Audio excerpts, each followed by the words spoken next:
Hi, I'm Rosen with Keller Williams here in Chicago. One of the most common questions I'm getting in 2025 is it actually cheaper to rent or to buy in Chicago right now? It's a great question because the answer isn't the same for everyone. It really depends on your budget, your lifestyle, and how long you plan to live or stay in your home. Let's break it down together so you can see the real numbers and the trade offs. Number one, the cost of renting. First, let's talk about renting.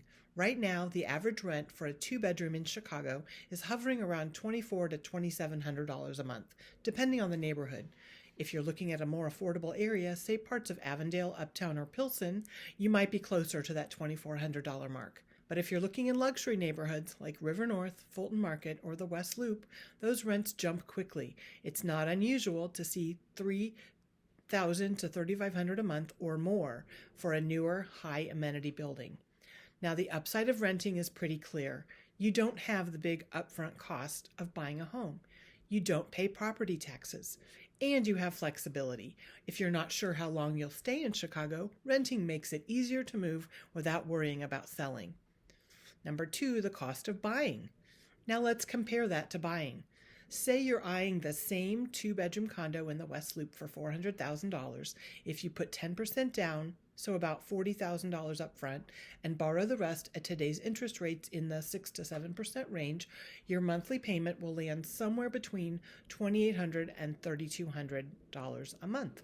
That monthly number includes your mortgage payment, property taxes, homeowners insurance, and possibly condo association fees depending on the building. So on the surface, yes, your monthly cost might look slightly higher to buy than if you were renting, but here's the upside. Instead of the entire payment going to a landlord, part of it is building equity in your own home. Your mortgage payment is generally more stable than rent, which tends to increase every year. And as a homeowner, you may qualify for tax deductions on mortgage interest and property taxes, which put real money back in your pocket each year.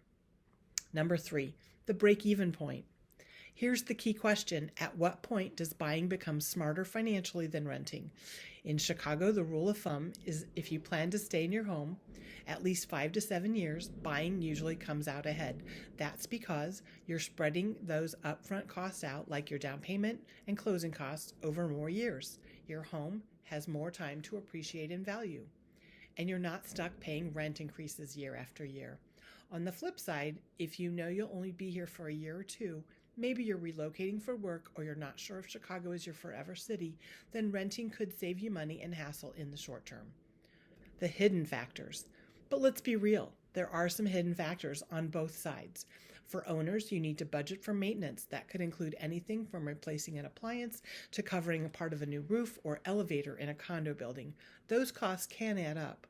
For renters, remember you're not avoiding those costs entirely. You're just paying them indirectly because your rent is covering your landlord's mortgage, their property taxes, their insurance, plus a profit margin.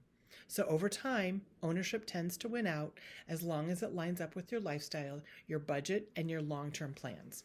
So is it cheaper to rent or buy in Chicago in 2025?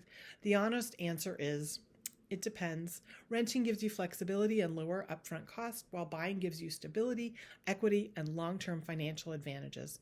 The right choice really comes down to your timeline and your goals. I'm Rosen with Keller Williams in Chicago, and I'd love to sit down with you, run the numbers for your situation, and help you make the smartest choice, whether that's renting for now or buying your next new home.